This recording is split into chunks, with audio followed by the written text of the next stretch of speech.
నమస్కారం. నేను మీ doctor చిన్నమై లంజిరెడ్డిని. Graduates సమస్యల పరిష్కారానికి మీ గొంతుకనే వస్తున్నాను.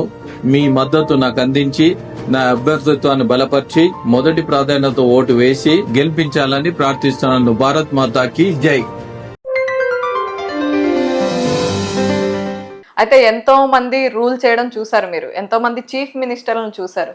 అయితే రేవంత్ రెడ్డి గారిలో ఉన్న ప్రత్యేకత ఏంటి, మీకు నచ్చిన అంశం ఏంటి? రేవంత్ రెడ్డి గారు ఏంటంటే, నేను ఎలక్షన్ కాకముందు పిసిసి ప్రెసిడెంట్ రేసులో ఇద్దరి మధ్యలో కొద్దిగా సీనియర్గా నాకు ఇవ్వాలి, ఫస్ట్ ఇయర్ కాంగ్రెస్ ఉన్నా అని చెప్పి అనుకున్నా. కొన్ని డిఫరెన్సెస్ వచ్చినా తర్వాత క్యాబినెట్ అయిన తర్వాత నేను క్యాబినెట్ మినిస్ట్రీ కావాలని అడగలే, నేను ఢిల్లీకి పోలేదు, నాకు ఏ పోర్ట్ఫోలియో కావాలని అడగలేదు, ఏ పదవి అడగలేదు. క్యాంప్ ఉంటే క్యాంప్ మెయింటైన్ చేసేది. ఆటోమేటిక్ నాకు అనుకున్న ఆర్ఎన్బి మినిస్ట్రీ వచ్చింది, రూరల్లో సార్ పనిచేసే అవకాశం వచ్చింది.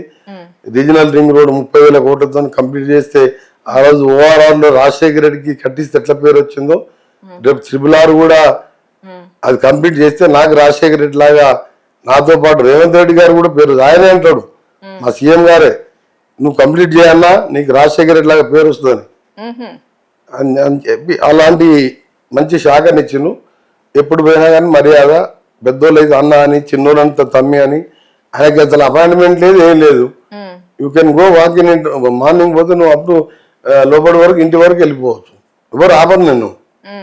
సేమ్ రాజశేఖర రెడ్డి స్టైలే అనిపిస్తుంది ఆయన చూస్తే.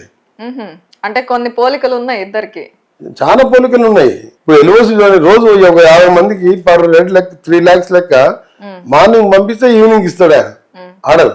3 lakhs per head. CM operation ఏమైనా పేదవాడు చేసుకుంటే మనం బిల్స్ పెట్టేస్తే అలా 60,000 1 lakh విత్ ఇన్ 1 week లో చెక్స్ వస్తున్నాయి. లాస్ట్ ఇయర్ అట్లా 1,200 crores పే చేసిండు ఇంత ఫైనాన్షియల్ క్రంచ్ లో. అది ఎందుకు మరి కేసీఆర్ 10 ఏళ్లలో బిల్స్ పంపిస్తే ₹1,00,000 పంపిస్తే 10,000 రూపాయలు సంవత్సరానికి వచ్చాయి. ఇప్పుడు రేవంత్ రెడ్డికి కేసీఆర్ తేడా చూడండి మీరు.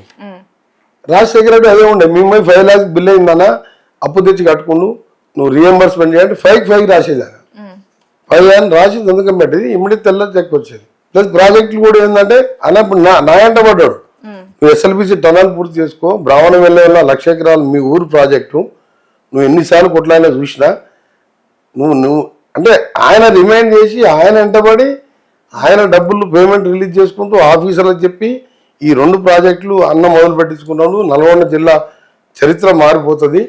అటు సాగర్తో 6 లక్షలు, దీంతో 4 లక్షల ఎకరాలు వస్తే మొత్తం జిల్లా సస్యశ్యామలం అవుతుందని ఆయనకు నాకు ఉల్టా నేను పోయి బదిలాడేది పోయి నాకే చెప్పి నువ్వు దాని వెంటబడి కంప్లీట్ చేసుకో, నీకు పేమెంట్ కావాలని చెప్పి రామకృష్ణరావు గారు చెప్పి ఆయనకు చెప్పేసి క్లియరెన్స్ అవుట్ రైట్ ఇచ్చేసి, ఎప్పుడు పేమెంట్ ఉన్నా ఎంత ఇబ్బంది ఉన్నా ఈ ప్రాజెక్టులో పేమెంట్ ఆపడ్డు. ఇంకంతకంటే ఏం కావాలి చెప్పండి.